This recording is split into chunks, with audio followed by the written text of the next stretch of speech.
पैसा कमाया कैसे जाए, पैसा बचाया कैसे जाए, पैसा बढ़ाया कैसे जाए। 1 लाख लगाओ और 10 लाख कमाओ, जो ये इच्छा है वो मेरे ख्याल से आपकी स्टॉक मार्केट से ही पूरी हो सकती है। पैसा कमाया जाता है, पैसा बनाया जाता है। पैसा बनाया जाता है, कमाया नहीं जाता। तो सबसे पहले आप ये बताइए कि भाई स्टॉक मार्केट का कितना बड़ा रोल है हमारे देश की इकोनॉमी में। हम दुखी होते हैं तो शॉपिंग करते हैं, हम खुश होते हैं तो शॉपिंग करते हैं, हमें सिर्फ शॉपिंग में मज़ा आता है। हमें इतनी शॉपिंग करनी है तो हमको अपने एक जॉब के अलावा एक एक्स्ट्रा इनकम की ज़रूरत भी रहती है। अपॉर्चुनिटी ज़रूर है, दरवाज़ा आप लोग खोल कर रखिए। अगर दरवाज़ा ही नहीं खोलेंगे तो आपके पास ऑप्शन ही नहीं होगा। 2027 से 2047 जो ये 20 साल का गैप है, इसमें आप स्टॉक मार्केट को कैसे ग्रो करते हुए देखते हैं? अगर आप लोगों ने HDFC बैंक के साथ साथ HDFC का शेयर भी परचेज किया होता, और ये फर्स्ट टाइम हुआ फर्स्ट टाइम है। हुआ ये। आप लोग DRS इनसाइट एक बार ज़रूर सर्च करिए, देखिए वहाँ पर नेहा मैम के शोज़ बहुत ज़बरदस्त हैं, इन्वेस्टमेंट से रिलेटेड हैं। कि DRS इनसाइट्स पर जो लोगों की जागरूकता है वो देखने को मिलती है। इतने वेरियस फील्ड से लोग आते हैं और वो काफ़ी जागरूक हैं स्टॉक मार्केट को लेकर। तो रवि जी ये बताइए कि स्टॉक मार्केट आखिर क्या बला है और इसमें इन्वेस्ट कैसे किया जाए? स्टूडेंट्स को ना एक बहुत बड़ा एक क्वेश्चन रहता है, ये इन्वेस्टमेंट जर्नी कैसे शुरू करें अपनी? Sir, how to start investment journey? मैंने सुना है ये लोग फाइनल में आती ही स्टॉक मार्केट में इन्वेस्ट करना स्टार्ट कर देते हैं। SFM पढ़ते हैं ना, SFM पढ़ने के बाद उनका दिमाग चलने लगता है, इन्वेस्टर बन जाते हैं। बिल्कुल, हर्षद मेहता जैसे ये दिमाग चलाने सोचते लगता हैं, है। हाँ। वो सोचते हैं। और फिर स्कैम हो जाता है, फिर स्कैम हो जाता है। फिर ये मनी को लूज करते हैं। एब्सोल्युटली। तो उसको कैसे टैकल किया जाए? तो हमें कुछ एक्सपर्ट्स ऐसे चाहिए जो इन्वेस्टमेंट डिसीजन लेने में हमारे स्टूडेंट्स की मदद कर पाएं Yes. और उनका हेल्प कर पाएं। Definitely sir. तो who do we call onto the stage? Yes, we have 4 panelists today who are going to guide you on your investment journey. Investment कैसे करें, कहाँ करें, स्टॉक मार्केट्स के अप्स एंड डाउन्स क्या हैं, स्टॉक मार्केट पूरी journey कैसे होती है। We have 4 panelists with us today. Number 1, Dr. Neha Singh, editor, DRS Insights. Our second moderator, Dr. Ravi Singh, Senior VP, Religare Broking Limited. Third panelist, Shri Anuj Gupta, Director, Ya Wealth Global.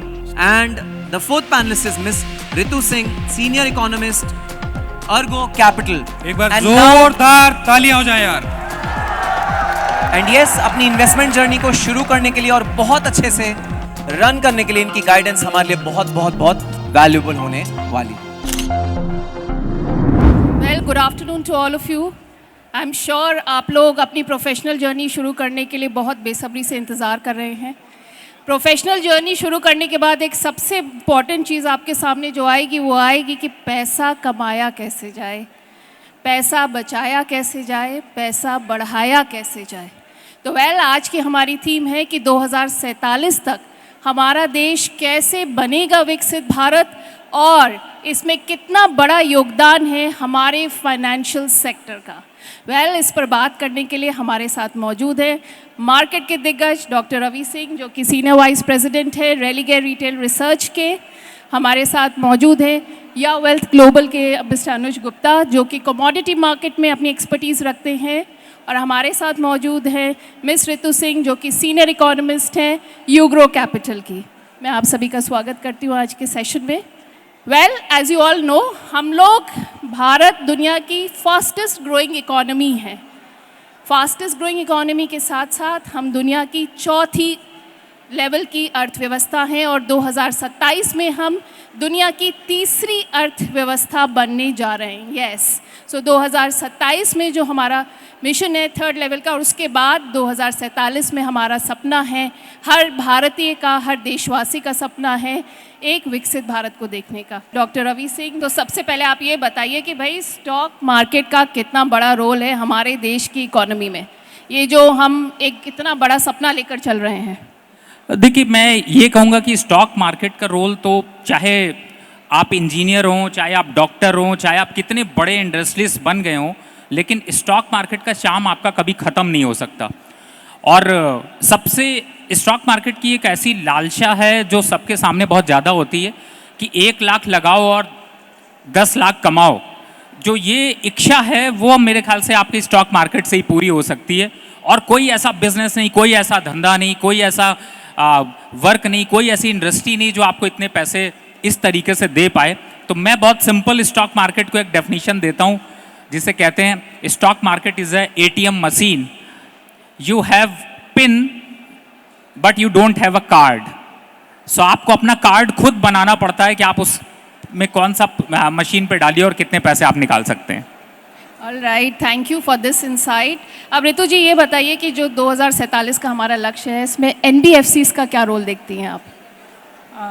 Neha ji, 2047 का जो हमारा Indian economy का $5 trillion होने का जो हमारा एक लक्ष्य है, उसमें बैंकिंग सेक्टर, बैंक्स और NBFCs का काफ़ी बड़ा योगदान माना जा रहा है, क्योंकि किसी भी इकॉनमी को ग्रो करने के लिए या उसको स्ट्रॉन्ग बनाने के लिए उसका बैंकिंग सेक्टर यानी कि उसका फाइनेंस सिस्टम स्ट्रॉन्ग होना बहुत ज़रूरी है।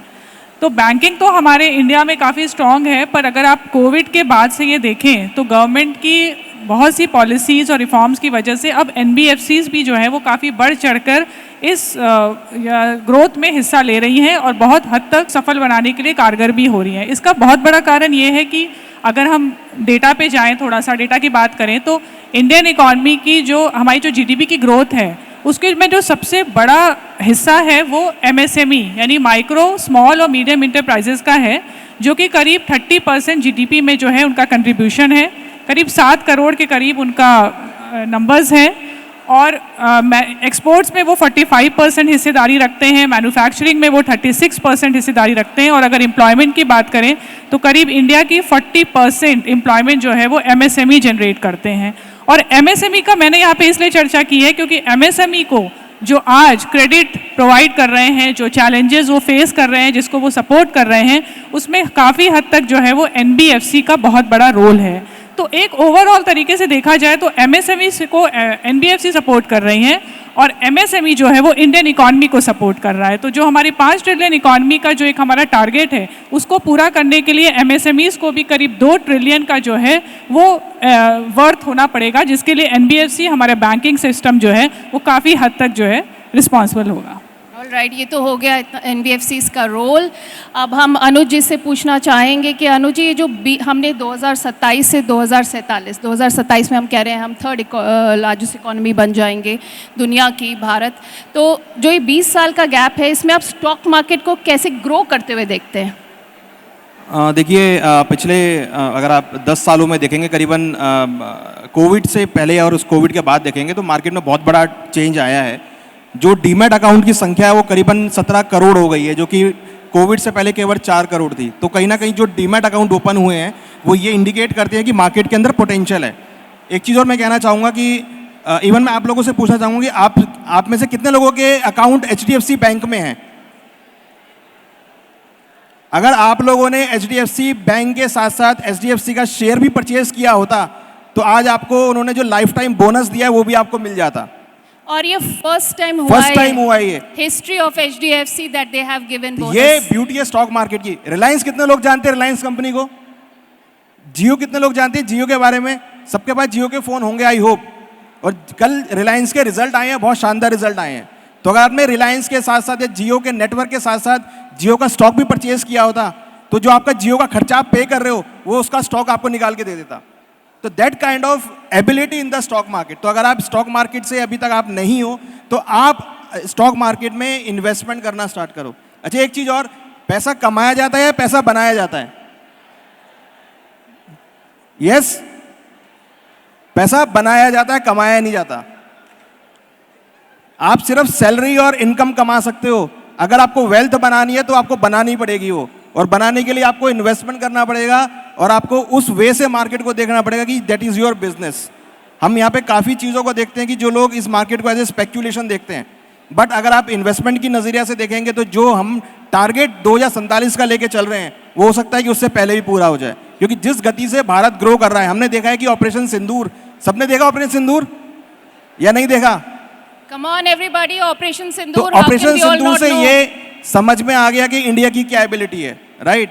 और अभी हमने देखा है कि जो जियोपॉलिटिकल टेंशन वॉर चल रही है उस वॉर से इंडिया कितना प्रभाव रहा है। तो इंडिया की जो पावर है हम सब देख रहे हैं। तो तो मुझे लगता है कि जो टारगेट हम 2047 का लेके चल रहे हैं, हो सकता है कि 2040 तक ही पूरा हो जाए, क्योंकि जिस तरीके से इंडिया ग्रो कर रहा है और जिस तरीके से हम इफेक्टिव पूरे वर्ल्ड में अपनी पावर दिखाते हुए दिख रहे हैं, मुझे लगता है कि ये जो टारगेट हमारा पहले ही अचीव होता हुआ दिखाई देगा। और ये कहीं ना कहीं ये आपको स्टॉक मार्केट में रिफ्लेक्ट होता हुआ दिखाई देगा, क्योंकि जैसे स्टार्टअप्स ओपन हो रहे हैं और जिस तरीके से इंडिया की कंजम्पशंस बढ़ रही है, वो कहीं ना कहीं इंडिया को एक प्रभावी राष्ट्र, एक प्रभावी देश पूरे वर्ल्ड में घोषित करता हुआ नजर आएगा। पर भाई अगर इंडिया ग्रो करेगा तो हमें भी तो ग्रो करना है और हमें भी पैसा बनाना है।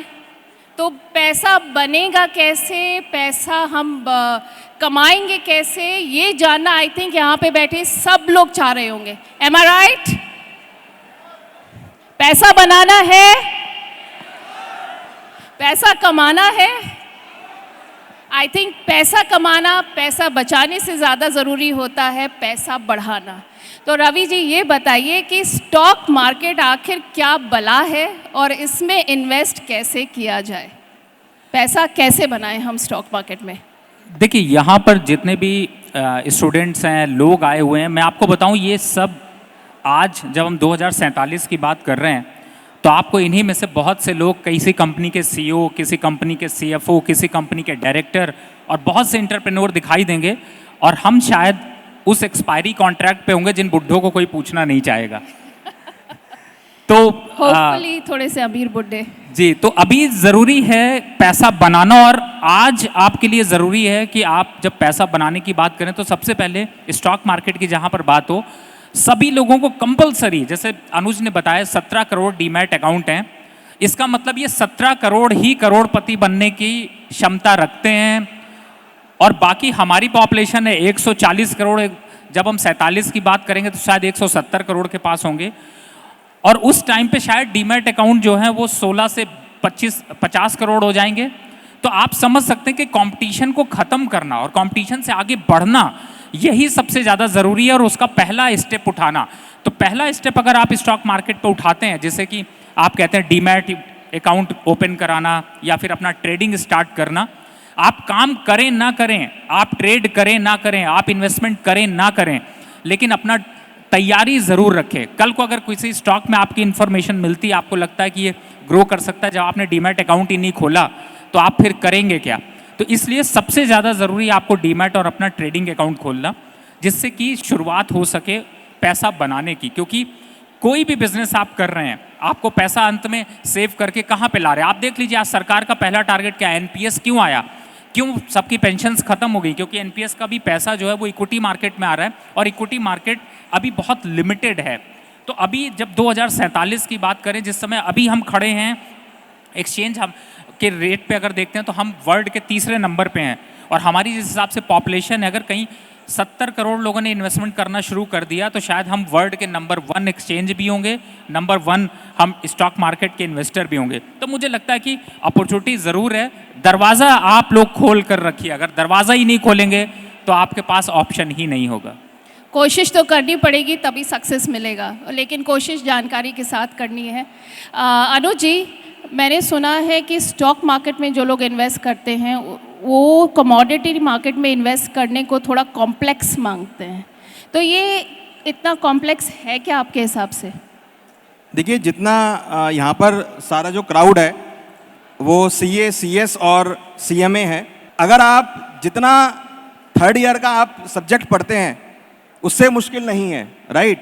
जब आप सीए का फाइनल, सीएमए का फाइनल निकाल सकते हो तो आई एम श्योर कि आप स्टॉक मार्केट के अंदर भी बहुत इजीली अंडरस्टैंड आप मार्केट को कर सकते हो, क्योंकि आप जितना आप फाइनेंशियल बुक्स के पास से गुजरते हो उतना शायद कोई भी नहीं गुजरता।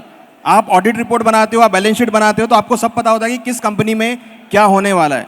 तो बेहतर, और सबसे बड़ी बात देखिए कि सेबी ने अभी कुछ टाइम पहले ही अलाउ किया है कि जो चार्टर्ड अकाउंटेंट है या सीएमएस हैं या सीएस हैं, they can also participate in stock market.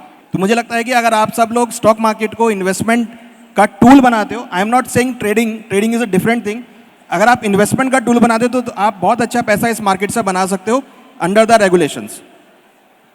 All right, जैसा कि अनुज जी ने बताया, वैसे मैं एक चीज़ ऐड कर दूं, स्टॉक मार्केट मैंने 2006 में शुरू किया था, तब मैं अनमैरिड था, और जब मेरी शादी हुई उस टाइम पे जो मेरे फादर इन लॉ बने वो एक प्रोफेसर थे इस जेके इंस्टीट्यूट प्रयागराज में, आजकल प्रयागराज है, पहले इलाहाबाद था।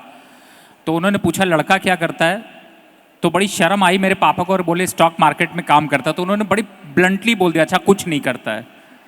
तो जो स्टॉक मार्केट में काम करता है एक्चुअली में जर्नल फीलिंग यही होती है वो कुछ नहीं करता, सटोरिया होगा, जैसे एक फीलिंग आती है कि जुआड़ी है, वो पैसे उड़ाता है, वो शराबी है, वैसे स्टॉक मार्केट की जब डेफिनेशन की जाती है तो उसकी कोई इज्जत नहीं रखता। इसलिए आप लोग इस चीज़ को जरूर ध्यान रखिए। वैसे रवि जी ये कॉन्टेक्स्ट काफ़ी ज़्यादा बदल चुका है पिछले कुछ सालों में, क्योंकि DRS इनसाइट्स पर जब हम प्रोग्राम करते हैं, जब हम कॉल्स लेते हैं हमारे व्यूअर्स के, उनके सवाल आते हैं जिनके जवाब हमारे मार्केट एक्सपर्ट्स देते हैं। नहीं, आपने DRS इनसाइट की बात की, आप सभी के मोबाइल पे इंटरनेट होगा, वैसे यहाँ पे पता चला नेटवर्क नहीं है, लेकिन आप लोग DRS इनसाइट एक बार ज़रूर सर्च करिए, देखिए। वहाँ पर नेहा मैम के शोज़ बहुत ज़बरदस्त हैं, इन्वेस्टमेंट से रिलेटेड हैं। हाँ प्लीज़ आप बता रही थी। मैं ये बता रही थी कि DRS इनसाइट्स पर जो लोगों की जागरूकता है वो देखने को मिलती है। इतने वेरियस फील्ड से लोग आते हैं और वो काफ़ी जागरूक हैं स्टॉक मार्केट को लेकर, और हमारे प्लेटफॉर्म पे हम सिर्फ और सिर्फ सेबी रजिस्टर्ड मार्केट एक्सपर्ट की राय ही उन तक पहुंचाते हैं ताकि सही सलाह उन तक पहुंचे। लेकिन एक जो बहुत ही इंटरेस्टिंग चीज़ मैं DRS इनसाइट्स पर नोटिस कर रही हूँ, जो एक ट्रेंड है जिसे हम कह सकते हैं, और यहाँ ऑडियंस में भी हम देख सकते हैं, फीमेल्स की पार्टिसिपेशन, जो वुमेन पार्टिसिपेशन है वो स्टॉक मार्केट में भी बहुत ज़्यादा बढ़ गई है। यहाँ तक कि मैं आपको बताऊं कि जो हाउसवाइफ्स हैं, जो वेरियस स्ट्रेटा से जो सोसाइटी के आते हैं, हमारी वेरियस सेगमेंट्स से जो लेडीज़ हैं, चाहे वो एक पार्लर में काम करने वाली लेडी हो या फिर सेल्स में हो या फिर एक एग्रीकल्चरिस्ट, यहाँ तक कि खेती करने वाली एक महिला भी आज की डेट में स्टॉक मार्केट पढ़ना चाहती है, जानना चाहती है। तो ऋतु जी, इसी पे मैं आपसे ये पूछना चाहूँगी कि स्टॉक मार्केट में विमेन की कितनी अपॉर्चुनिटीज़ हैं, अगर हम प्रोफेशनल वाइज बात करें, इस करियर ऑप्शंस क्या हो सकते हैं और इस ट्रेंड को कैसे देखती हैं आप? नेहा जी, ये बात आपने बिल्कुल सही कही कि स्टॉक मार्केट में जो हमने ट्रेंड देखा है कि वुमेन्स पार्टिसिपेशन बहुत ज़्यादा बढ़ा है। मुझे लगता है कि इसका रीज़न एक ये भी है कि मुझे यहाँ पे बैठी जितनी भी लेडीज़ हैं, फीमेल्स हैं, मैं और आप, हम इस एक बात पे तो ज़रूर एग्री करते हैं कि जो हमारा मोस्ट फेवरेट थिंग है वो है शॉपिंग। हम दुखी होते हैं तो शॉपिंग करते हैं, हम खुश होते हैं तो शॉपिंग करते हैं, हमें सिर्फ शॉपिंग में मज़ा आता है। तो ऑब्वियसली अगर हमें इतनी शॉपिंग करनी है तो हमको अपने एक जॉब के अलावा एक एक्स्ट्रा इनकम की ज़रूरत भी रहती है। तो मुझे लगता है ये एक बहुत बड़ा कारण है जिसकी वजह से जो है लेडीज़ का पार्टिसिपेशन स्टॉक मार्केट में आ गया है, और उन्हें समझ में आया कि उनकी नॉलेज, उनकी एजुकेशन का बहुत बड़ा फ़ायदा जो है वो इस स्टॉक मार्केट पे भी है, जो कि अब काफ़ी हद तक रेगुलेटेड हो चुका है। अब एक रिसर्च, एनालिसिस, डेटा को स्टडी करके आप बहुत अच्छा एक अपना पोर्टफोलियो बना सकते हैं जिसमें एक अपना परसेंटेज कर सकते हैं। तो मेरा यही मानना है कि आने वाले समय में हम ये पार्टिसिपेशन और बढ़ते हुए देखेंगे, और मेरी बेस्ट विशेज़ है यहाँ पे बैठे सभी लेडीज़ पे कि हमारी शॉपिंग बरकरार रहे, हम शॉपिंग करते रहें। आई थिंक आत्मनिर्भरता इसमें भी हम ला रहे हैं कि शॉपिंग हम खुद करेंगे और अपने पैसे से करेंगे। भाई सबकी जेबें फटने वाली, ध्यान रखो। नहीं, मैं तो आत्मनिर्भर होने की बात कर रही हूँ भाई, हमारा पैसा हम खर्च करेंगे अपने हिसाब से। वो कहते हैं ना, लाइक हस्बैंड वाइफ में वो एक बहुत ही फनी सी रील है जो चलती है, जिसमें वो कहती है वो हस्बैंड के लिए कि your money is my money and my money is my money, so the whole money is my money, so in that sense. पर चलिए, ये तो ऑन अ लाइटर नोट एक चीज़ मैं और पूछना चाह रही हूँ। हमने यहाँ बात तो कर ली कि इन्वेस्ट करने की, स्टॉक मार्केट में पैसा बढ़ाने की, अच्छी बात हो गई, लेकिन सेबी की एक रिपोर्ट आई थी कि 10 में से 9 लोग नुकसान उठाते हैं स्टॉक मार्केट में या कमोडिटीज़ की हम बात करें, तो इस चीज़ से कैसे बचा जा सकता है? पहले अनुज जी, आप बोलना चाहेंगे? देखिए, स्टॉक मार्केट में जब हम आते हैं तो सबसे इम्पोर्टेंट क्वेश्चन आता है कि क्या बाय करें और क्या सेल करें। सबसे पहले जब भी डीमैट अकाउंट ओपन करते हैं या आप कहीं पर भी इन्वेस्टमेंट करते हैं तो सबसे इम्पोर्टेंट आता है कि क्या बाय करें, या कोई टिप्स आप मांगना चालू करते हैं। तो यहाँ पर 2 तरीके हैं, या तो आप खुद अपनी रिसर्च कीजिए। यहाँ पर देखिए, इंडिया के अंदर और पूरे वर्ल्ड में अगर आप देखेंगे तो बहुत सारे ऐसे चार्टर्ड अकाउंटेंट्स हैं जिन्होंने अपनी ऑडिट को छोड़कर, अकाउंटेंसी को छोड़कर, they are opening their brokerage firms, right. बहुत सारी अगर आप चेक करेंगे इंडिया के अंदर बहुत सारी असेट अंडर मैनेजमेंट कंपनी ऐसी हैं जो सीएस के द्वारा, सीएमएस के द्वारा रन की जाती हैं।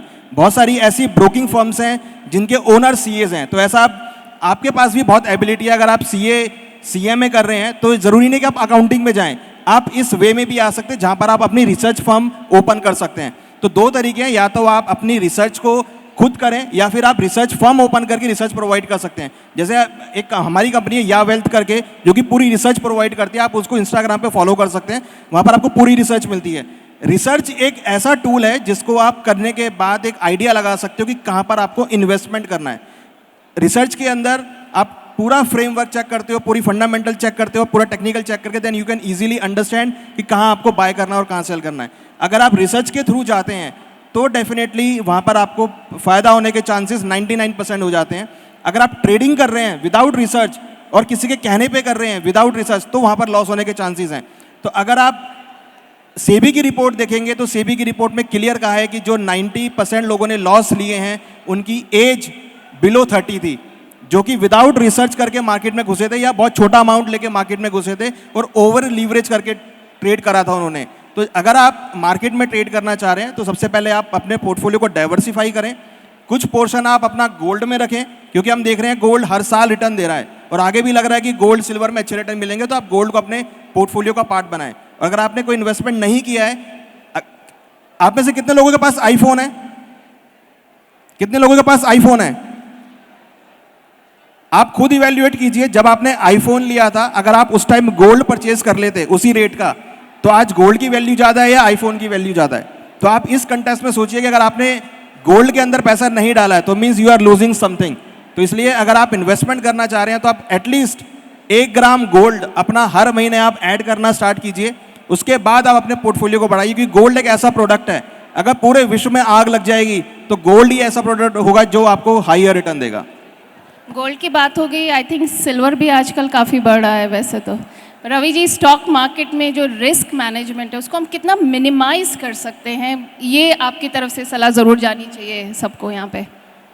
देखिए अनुज ने बहुत अच्छी बात कही कि हम जब बाय और सेल करते हैं, और मुझे एक थॉट यहाँ पर समझ में आता है कि आप कुछ भी बाय करो, आप रिलायंस खरीदो, इन्फोसिस बेच दो, आपने रिलायंस खरीदा है इसलिए वो उसी दिन से गिरना चालू हो जाएगा।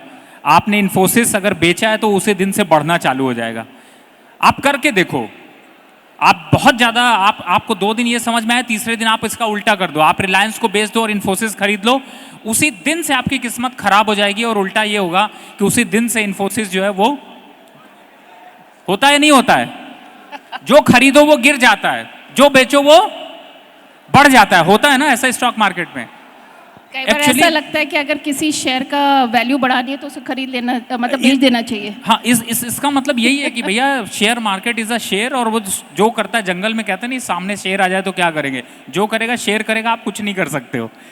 तो ये सिचुएशन है। और उसके बावजूद अगर आप ट्रेड कर रहे हैं तो आपको इस बात का बहुत ध्यान रखना चाहिए। सबसे बड़ी आपने बात कही इंस्टा और रील की। आज स्टॉक मार्केट की रील तो कम देखने को मिलती है, लेकिन नाचने वाचने के डांस वांस की रील आ जाती है, बड़ा मज़ा आ जाता है। कुछ भी कहिए, कोई एजुकेशन का ज्ञान दे रहा होता तो लगता है अरे क्या लेक्चर दे रहा है, छोड़ो यार, सामने वाला कुछ बढ़िया सी नौटंकी कर रहा होता है, वो देखने में बहुत मज़ा आ जाता है। आपको पता नहीं है कि आप फंसते जा रहे हैं उसी रील के चक्कर में, और उसी रील के बीच में एक स्टॉक आ जाता है कि इसको खरीद लो, ये 200% बढ़ चुका होगा। और सबसे बड़ी बात है कि वो सिर्फ अपनी रील चला रहा है जिससे वो पैसे कमा रहा है, लेकिन आप उस रील के बेसिस पे निवेश करके आप अपने पैसे डुबा रहे हो, उड़ा रहे हो, और आपको पता भी नहीं चल रहा।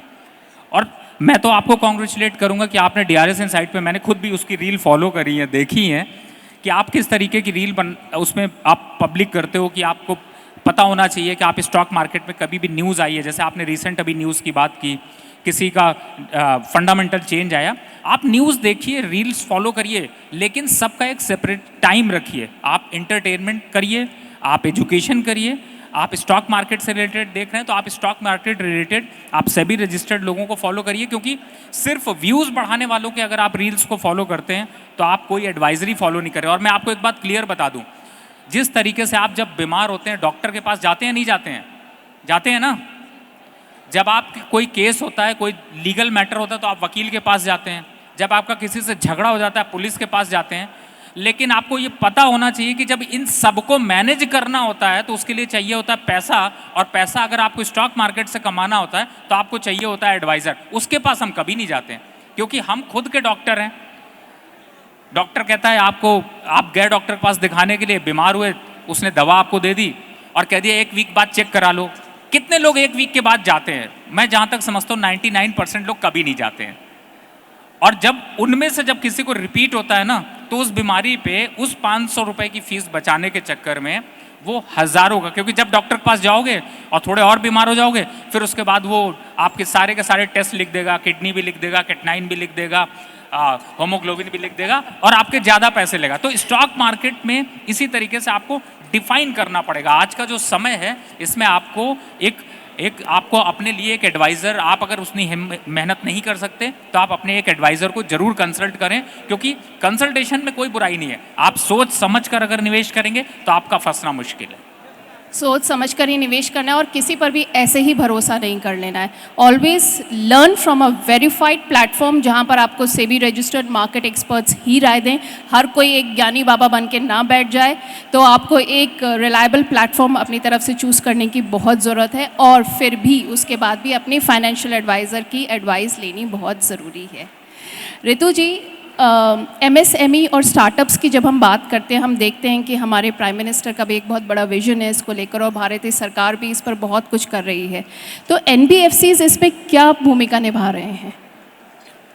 नेहा जी, देखिए, MSME एक बहुत ही इम्पॉर्टेंट कॉर्नरस्टोन है हमारी इंडियन इकॉनमी का, और जैसे मैंने बताया कि 30% उसमें GDP का जो शेयर है वो MSME की तरफ से आता है। तो गवर्नमेंट ने भी इस बात को समझा कि अगर इंडियन इकॉनमी को, MSME क्या है? MSME बेसिकली जो छोटे मझौले और लघु उद्यमी हैं, जो व्यवसाय वाले हैं, उन्हें MSME कहते हैं। वो आपका किराना शॉप भी एक MSME है, एक दूध की डेयरी वाला MSME है, सैलून MSME है, एक सब्जी वाला भी एक MSME है। तो हमारा जो इकॉनमी का साइकिल है वो इन्हीं छोटे मझौले और सूक्ष्म जो व्यापारी हैं उन्हीं से चल रहा है। इसकी इम्पोर्टेंस जो है गवर्नमेंट को भी भले ही देर से सही, पर अब कोविड के बाद से उन्हें समझ में आया है कि अगर हम इकॉनमी को संभालना है, हम इकॉनमी में ग्रोथ प्रोवाइड करनी है, तो हमें बाकी कंट्रीज़ की तरह हमें भी यहाँ पर अपने MSME को स्ट्रॉन्ग और सशक्त बनाना है। लेकिन जो MSMEs के लिए सबसे बड़ी प्रॉब्लम आती है कि उन्हें क्रेडिट नहीं मिल पाता है, क्योंकि उनका मैक्सिमम काम जो है वो कच्चे का होता है, पक्के पे वो धीरे धीरे अब ट्रांसफ़र हो रहे हैं।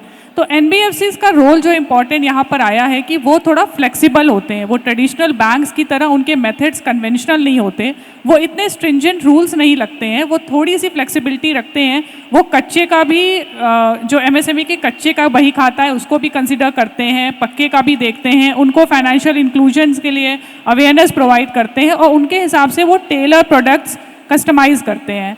तो इसी वजह से आज जो है वो NBFCs का एक बहुत बड़ा योगदान हम देख रहे हैं MSMEs को क्रेडिट प्रोवाइड करने के लिए, और आने वाले समय में भी इसका जो है वो काफ़ी हद तक बढ़ोतरी होगी, और MSMEs ग्रो करेंगे तो हमारी इंडियन इकॉनमी ऑब्वियसली ग्रो करेगी।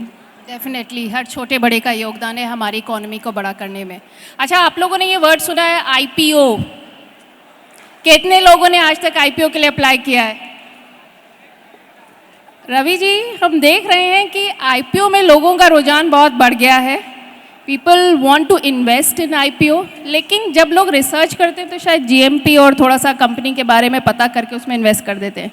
तो आपके हिसाब से IPO में इन्वेस्ट करना चाहिए या नहीं? और दूसरा सबसे अहम सवाल ये बताइए, जिस भी अच्छी कंपनी का IPO अगर आता है तो वो मिलता क्यों नहीं है बिड करने के बाद भी? देखिए, ये सबकी परेशानी है। जो कमाई देने वाला है वो मिलता नहीं है, और जो कमाई नहीं देने वाला वो छूटता नहीं है, वो पड़ा रहता है अपने पास। तो ये सबके साथ है। देखिए, IPO का सीधा मतलब ये है कि इनिशियल पब्लिक ऑफर, यानी कि जब आप कोई कंपनी क्रिएट करते हैं और आप चाहते हैं कि आपको पैसे की ज़रूरत है उस कंपनी को चलाने के लिए, तो आपके पास 2 ऑप्शंस होते हैं। या तो आप बैंक के पास जाएं लोन लेने के लिए, या अपने दोस्तों और इन सब से मांगें। और उसका दूसरा जो सबसे अच्छा ऑप्शन है वो है स्टॉक मार्केट, जहाँ पे कि आप अपनी पब्लिक जो होल्डिंग है उसको आप एक शेयर के फॉर्म में लिस्ट कराते हैं और पब्लिक से पैसा उठा लेते हैं। फ़ायदा क्या है पब्लिक से पैसा उठाने का? पब्लिक से पैसा उठाने का फ़ायदा ये है कि आपको वापस करना है, नहीं करना है, आपकी कोई लाइबिलिटी नहीं है, इंटरेस्ट कोई कॉस्ट नहीं है, तो उसके फ़ायदे हैं। बहुत से लोग उसका बड़ा फ़ायदा भी उठाते हैं। जैसे अभी मैं एक लास्ट प्रेजेंटेशन में देख रहा था, गुप्ता जी ने बोला स्विगी है, पेटीएम है, बहुत सी कंपनियों के नाम लिए। मैं आपको सच बताऊं तो इन कंपनियों से जितना दूर रहिए और जितना डिस्काउंट का मज़ा लीजिए ना, उतना अच्छा है। आप खरीदोगे, आपकी लग जाएगी। मैं आपको इसलिए बोलना चाहता हूँ, देखिए स्विगी की सेवा लीजिए, बढ़िया ऑर्डर करिए, खाने का डिस्काउंट लीजिए, पेटीएम का डिस्काउंट लीजिए, लेकिन जिसने पेटीएम का शेयर खरीदा उसका हुआ क्या? उसने पेटीएम का शेयर खरीद लिया, जितना डिस्काउंट उसने पिछले 3-4 सालों में पेटीएम में 100-10 रुपए करके इकट्ठे किए थे, उसका 1000 गुना उसने स्टॉक मार्केट पे लॉस कर लिया। तो आपको जब इनिशियल पब्लिक ऑफर, जब आईपीओ आता है, तो आपको ये ध्यान रखना होता है कि जो कंपनी आ रही है वो पैसा किस लिए ले रही है। वो अपने डेवलपमेंट के लिए ले रही है, वो अपनी चोरी करने के लिए ले रही है, वो अपने आप को ग्रो करने के लिए ले रही है, वो उधार चुकता करने के लिए ले रही है। और इस समय बहुत सी ऐसी कंपनियां हैं जो कि सिर्फ अपने उधार को, हुंडई एक सबसे बड़ा एग्जाम्पल है। उसने सीधे कहा कि मैं आईपीओ लेके आ रहा हूं, लेकिन मैं अपना पैसा जो है वो दूसरी कंट्री में निकाल के ले जाऊंगा, और सारे लोगों ने हुंडई के स्टॉक खरीद रखे हैं। अरे भैया, गाड़ी यूज कर रहे थे, कार यूज कर रहे थे, क्या मजा आ रहा था, काय के लिए स्टॉक मार्केट में घुस रहे हैं ऐसी कंपनियों के स्टॉक लेने के लिए?